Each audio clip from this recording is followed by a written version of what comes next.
obstacles exist, I'm not going to trade on my credibility or the credibility of my organization, the integrity of myself and my team. And we're going to find a way to be as successful doing it in a way that feels right and true to who we are.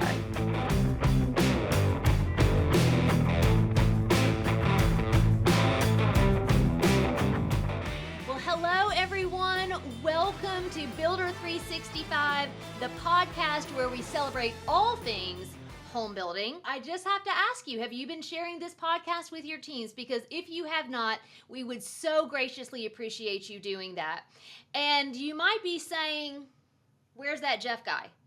I know, he just left. I mean, he didn't even say anything. I'm just kidding. So Jeff is actually on sabbatical. And so he, for whatever reason, trusted me to host this while he is out. But he certainly didn't put it in my hands alone. We could not do this without my wonderful co-host, Michelle Bendine. Hello, everyone. Hello, Amy. Great to see you as always. And for those of you who have not met the lovely Michelle, she's one of our senior consultants and just awesome and fantastic. Okay, so Michelle, this episode is going to air September 3rd. So I don't know about you, but once my calendar hits September 1, it's all things fall. Yes, love fall. Favorite time of year. Pumpkin spice, yay or nay, up or down? I'm going to go nay. I mean, I love pumpkin muffins and pumpkin pie, but the whole, like in my coffee and stuff like that, no. How about you? I actually don't either. Well, I don't even drink milk in my coffee. I think milk is disgusting in general. So no, I don't actually do. But I like the smell of the pumpkin spice candles. Yes. But no, and I'm with you. I love some good muffins. Oh, give me a good muffin anytime. What is your favorite thing about fall? Well, listen, I love a crisp fall day, like sweater weather. You know, love the sweater weather. Yep. But you really Halloween, I'm a big fan. Love Halloween. How about you? You're not just a big fan, Michelle. Yeah. Don't downplay it. Don't downplay. Tell the audience what you do at Halloween. Well, we go crazy with the decorations. I have even have the black Halloween tree. Not the table size one. No. How tall is this black tree? It's a 9-foot tree. Exactly. That you got to give the people some perspective. Yeah, with spiders and skeletons and goblins, all things Halloween. Yeah, love it. There it is. Fantastic. Love that. Before we bring on our next guest, let me tell you that Builder365 is powered by Open Door for Builders. Easy sales, smooth moves. With an open door cash offer, builders can give their customers a simple and certain selling solution so they get into their new home with speed and ease. Customers can close in as little as 14 days and move on their schedule. No stress, no hassle, and completely seamless. Open Door's flexible closing timelines help to provide builder customers with a better moving experience so they don't need to worry about construction delays or double moves or mortgages. Gone are the days of stagings and showings and making repairs. Open Door will do the hard work so your customers can sell quickly. You can create your own personal link through Open Door, which your customers can use to get a free offer. Once they decide to sell on Open Door, you can track the progress of their home sale while helping them get into their newly built home on their ideal timeline. Get started today at opendoor.com/builder365. So, Michelle, the industry continues to be on this cloud that's kind of like, what's next? We know that rates are high. We know that, payments are high. People are having pricing fatigue. I mean, what do you think about all of this and the housing shortage? Well, look, there is a housing shortage, but there's just this overwhelming fear of buyers right now that they're going to make this bad decision. Yeah. And so that's certainly looming over everyone out there. Right. And you actually spoke a little bit about this from the stage at Summit. You did a great presentation that actually one of my clients just brought up on my last session. And she said, one of the things that Michelle said that really stood out to me is, what is the number one fear holding buyers back? And of course, you know what that is. Yes. Fear of making a bad decision. Fear of regret. Yes. Fear of regret. But I came across something that gave me some hope. Nolan, can we put that graphic up on the screen? All right, Michelle, tell me what you think. Well, first thing I think of is it tells me I was right about crypto. So that's the first, not a good investment. But listen, I'm thrilled to see this, that, that overwhelmingly folks think that real estate is a solid investment, and it is. And I like the word long-term investment. Yeah. Right? Yeah. Because that's what it is. And look, what I think about real estate too is just what other investment puts a roof over your head and you get to live in and enjoy 365 days a year. There's just And no then other probably investment. sell it for more than you bought it for. Yes, that's it. That's Right? it. What else doesn't depreciate like that? That's it. And look, historically, we know that. I mean, this is just another form of social proof. So I love it, Amy. I mean, Yeah, how yeah, about you? I'm with you. When I saw this, it made me remember I was talking to a top sales leader several months ago, and her family immigrated to this company. Sorry, company, not our company, but the No. country. Yeah. They immigrated to the country and worked very, very hard collectively, all of them, to purchase a home together. And she was doing a speech, and she was talking about home ownership is the very best way to create generational wealth. What do you Yeah. think? Absolutely. I mean, look, and again, historically, it shows that time and time again. Look, yeah, sure, we have. If you look at the 30-year, trend, yes, there were a few dips, but the overwhelming trend is that real estate always goes up in value, or it has, right, Right. over the long haul. So Yeah. don't we, and unfortunately, we tend to look at things short term and really look historically long term. Yeah. It's fabulous. Yeah. Yeah. I think the answer sometimes to the question is it a good time to buy? Is, well, when are you going to sell? Right? Yeah. Because if you're not Yes. going to sell in the next 12 months, you're probably good. And even Yeah, in the you're in next good 12 shape. months, you might be good. I mean, again, right? It's a little bit of a roll of the dice, especially this year. I've been in the industry for 22 years, and this is just weird. Yeah. Well, we have a very special treat for you. I am so excited. Jeff filmed this before he went on sabbatical, and I'm kind of upset that he did because I would have loved to have done this interview. She is one of my very, very favorite people. She is the division president for Taylor Morrison in Portland, Oregon. Elena Robertson. Everyone, you're going to love it. Elena, so good to talk to you, my friend. How are you? How are you? I am so good, so excited to be here. It's just so wonderful to reconnect with you and get to see you digitally. It's been a long time. It has indeed. Just tell the people a little bit about your early journey in the home building industry. We met back, I think it was during your Polygon days, Oh, yeah. right? So tell people just a little bit about your real estate journey. Yeah, so it's kind of funny. Half of my biological life has been spent in new home construction, and so it's really all that I know. But I've had the good fortune of serving under three great brands. But I did start as an intern on the sales team for Polygon Northwest, which was a local builder that started in the Seattle area and then expanded into Portland. And as I was a sales intern, I progressed into actual on the floor sales in a community, moved into leadership, was given some really amazing opportunities for growth and mentorship and a lot of belief from my leaders that I could learn it and figure it out. And it was through the sales leadership experience I had when I was actually in our Portland division that I got connected with you and the sales leadership roundtable. I think it was year one.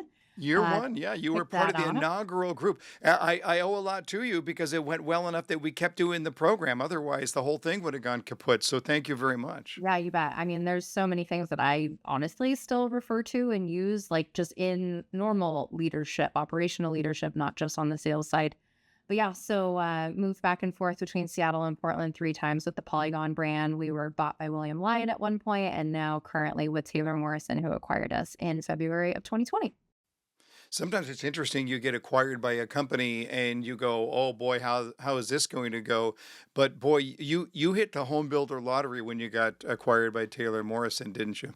Oh, yeah. I mean, and Taylor Morrison's not here in the Pacific Northwest. We were their entry into the Northwest. And so we had no idea what to anticipate. We had no perspective into who Taylor Morrison was. And so we heard from our other counterparts in other divisions like, oh man, this should be pretty good. And we're just like, oh, okay, like we'll trust you guys. And it was so hard for us, even more so, right? We closed February 2020. What happened in March of 2020? Mm-hmm. Mm-hmm. So we're a non-crossover division, not in Phoenix. Nobody from Taylor Morrison's able to travel here because the pandemic lasted, 3 years longer than every other state, it felt like, other than maybe California.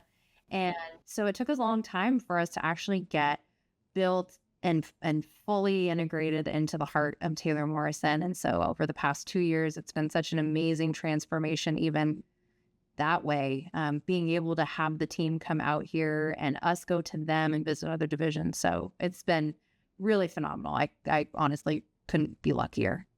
Well, and I've known you for a long time. You're a high character person, and so I know it's really important to be connected with a high character organization, and I think you found that. Uh, as a younger woman in an industry that's traditionally led by older men, tell us some of the challenges you faced in that area, if any, and how you've overcome them. I should have anticipated this question, Jeff. You're catching me, honestly, at a pretty vulnerable period in time. I've actually been kind of working through just these moments of not enoughness, being a younger female in an industry where, smoking cigars and sharing a glass of whiskey is still how some deals get done. And Right. I'm not one of those people. And, Mhm. I do really value, my own integrity. Not that there's no integrity in sharing a glass of whiskey. There's nothing wrong with that. Right. Right. Right. There's just a lot of relationship building that happens in a different way. And it's just a point in time, because a lot of the people who I get to interact with other builders and land sellers and brokers are really, truly wonderful people. I mean, it's been over 18 years that I've been in home building, and if it sucked, I would have left.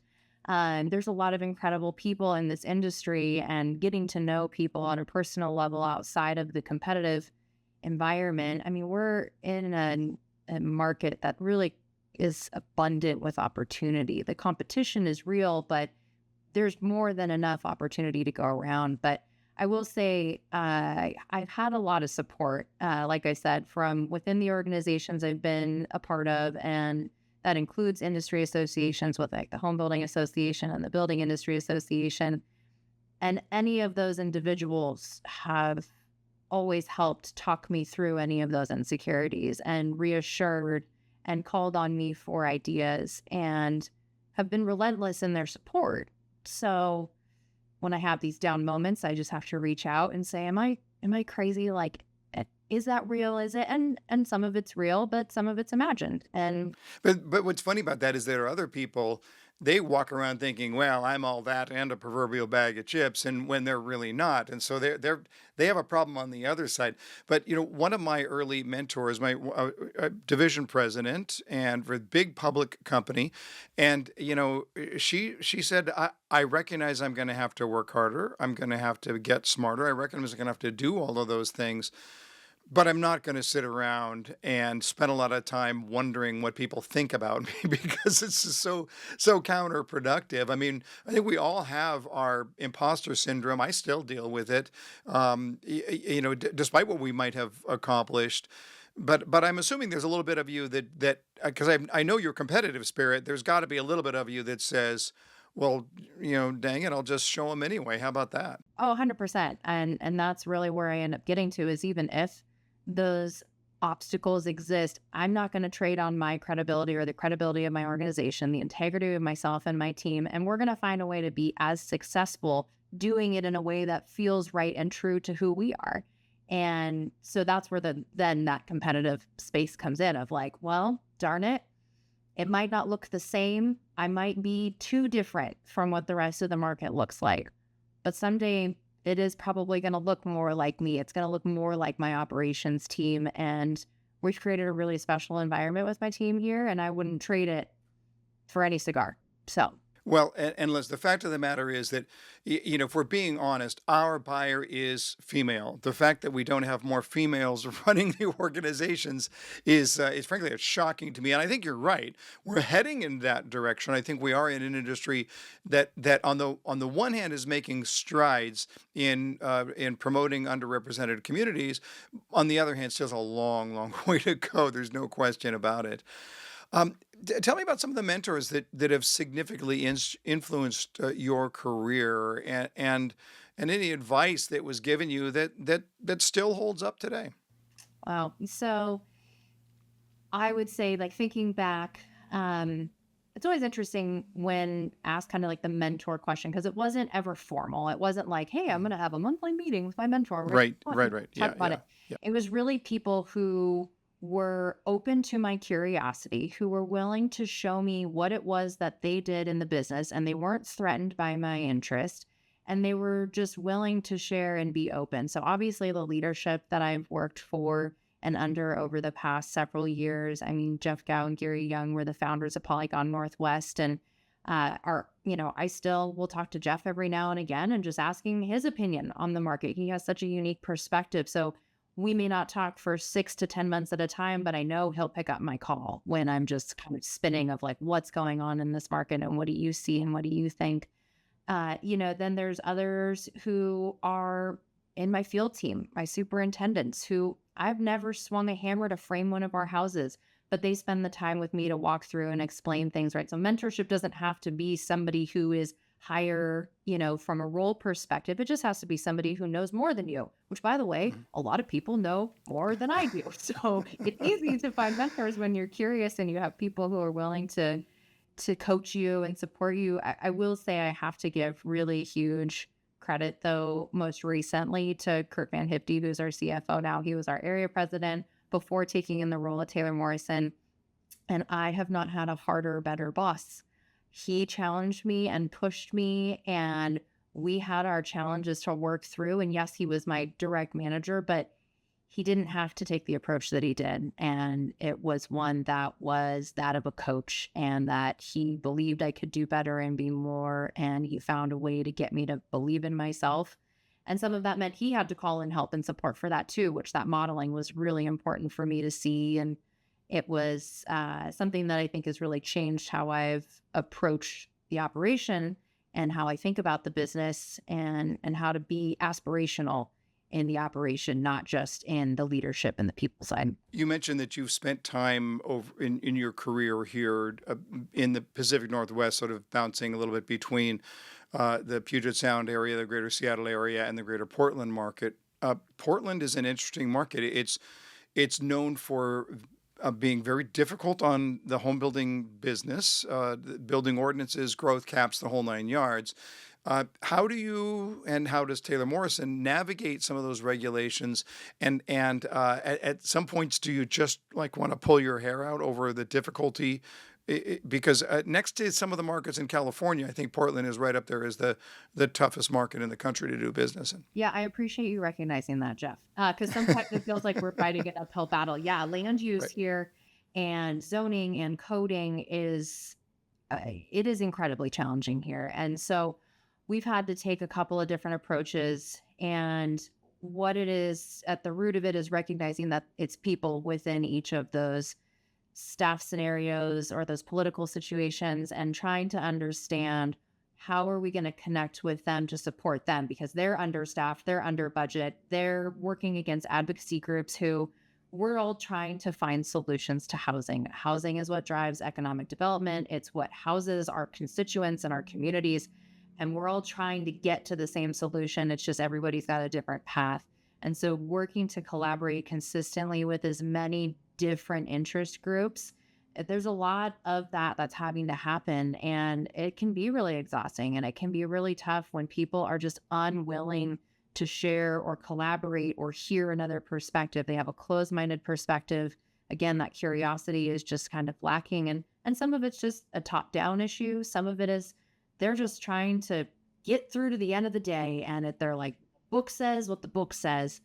But I will say that we have had some really good opportunities when we can really connect with city staff or legislators and sit down and have a conversation from the builder perspective. Here's what we see. We do this stuff every single day. I've been doing all this stuff every single day for 18 years. Whereas some of our city planning staff, they don't. They're planning the city pool and then a park, and they're dealing with the school district, right? They're not just dealing with residential housing. And so lending ourselves as experts who are not self-serving, who are focused on being advocates for housing as a broad industry and for our constituents, and they're the communities we live in too. And I think that's one of the hardest obstacles being a national home builder is we're demonized often of just like, oh, you've got these deep pockets and you just care about building it for as much money and as fast as possible. And it's like, I live here too. My brother is renting a townhome from one of the homeowners that bought from us. Like, I need those homes to be affordable for my family too. And Right. we're killing ourselves trying to find ways to create product that's accessible from a price perspective. These are the most energy efficient homes that have ever been built. I was going to say, you haven't even touched on green initiatives yet, which I know in the Portland area, they've got to be just a huge burden at times. I mean, I get what we're trying to do, but at times it's like, well, there goes every aspect of affordability that we were hoping for. Yeah, there's a lot of work that's being done. We've got the electricity versus natural gas conversation, really hard hitting here in Oregon. Washington State's already passed natural gas bans. I always joke that Oregon just wants to be California and Washington. So we just find what we like of those two states and just try to put it all together. And it is really detrimental to affordability. Part of the challenge too with Portland, it's a really small market. I mean, really very small comparatively. And so when we try to do the same things and that other port cities can do just from a supply chain perspective and a vendor and trade partner perspective, we just don't have them. So the cost of mini split air units is 2x in Portland. But my affordability, my sales prices are a fraction of what the Bay or Seattle can charge. But I'm paying the same or more for supply because I don't have a port that they can ship to. So we have to truck or train everything in. And it's just, we don't have a vendor availability that's able to support it. It's still a lot of small businesses that are run by families and generational, expertise, but they're also maybe not business operators. So they're having to grow and develop their businesses. And we're trying to partner with them as much as we can to support that. Bring a little praise to the table here. Portland has a reputation of being very, very weird. Nolan, who produces our podcast, was telling me that one of the sister cities is Asheville, North Carolina, which makes a lot of sense. I mean, it's that's about as weird as it gets in the Carolinas. What are some of and I've spent a lot of time up in that marketplace. My daughter lives in Wilsonville, and I got a couple of grandkids there, so I come up from time to time. But tell us some of the good things about the greater Portland area that people may not be aware of. Yeah. Well, first off, I'm just sad you haven't called. I have a neighborhood in Wilsonville, Jeff. So I'm going to. Do you? Okay. Yeah. All right. So noted. Okay. That's okay, though. I forgive. It's all right. You're visiting family. Portland actually has so much to offer. I think what's been really hard over the past 3 years, particularly, is this really big focus on what we have a national crisis with opioids, with fentanyl, and kind of just the drug trade and everything that's going on. And then also what we saw coming out of the pandemic following the death of George Floyd and everything that we saw kind of around civil rights during that period. A lot of the national press that we saw about Portland is really about a 4 to 5 block radius downtown Portland. We also have a very small downtown core as it is.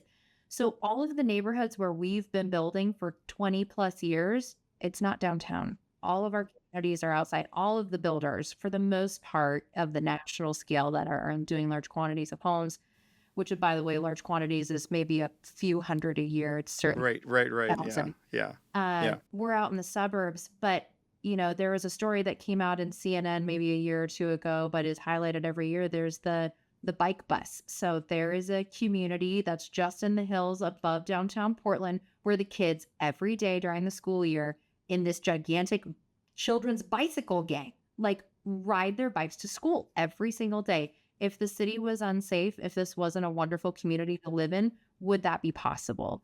Right? We have an incredibly multicultural, diverse community out here. Actually, upcoming in Beaverton is the I think it's the 10th annual Latino Festival. It's just such a diverse community here, and there's so much to offer. From Portland, an hour or hour and a half east or west, you've got the ocean, or you've got Mount Hood. You've got trails and waterfalls all the way through. You can get to some of the most beautiful places in the Pacific Northwest in a very short drive, even easier than Seattle, I would say. And I Right. grew up there, so it's Right. Yeah. an incredible place. The other thing that's interesting that I don't think most people know, there's a pretty decent food scene Oh my in the gosh. Portland area. Yes, food carts for sure. Yeah. Portland and Oregon as a whole are great for small business support. So Right. talk about weird. There's all kinds Yeah. of fun, weird, funky foods and combinations and fusions. Right. My team makes fun of me. I talk a lot and I eat a lot. Like those are the two things I do best. And I like to food tour people as much as possible. Yeah. I plan tours around where we're eating. And Yeah. there's so many actually food carts. Any of the good restaurants oftentimes start as food carts downtown Portland. And we actually have Hmm. a whole phenomenon going on right now. All of our real estate landholders are getting smart and they're building these big commercial spaces and doing these big food cart pavilions, like 20 Yeah. different food carts and a big park. And we just love it. I mean, it Yeah. is so fun. Right. Absolutely. It's a great way it's a very creative way to be able to do business without a lot of cost. And you can get around some of the ordinances that would otherwise making that full service restaurant available. We're just about out of time, but let me ask you this. What advice would you give to young women who they're in the industry? They aspire to some kind of leadership role. They're just not quite sure where to get started. And maybe it's some takeaways from your own career that you might be able to offer.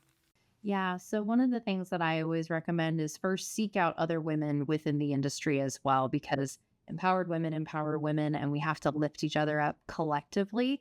And that's not to like go in like brute force and you're linking arms sort of a thing, but having a peer group who you can talk to openly and safely and share your struggles and share your wins.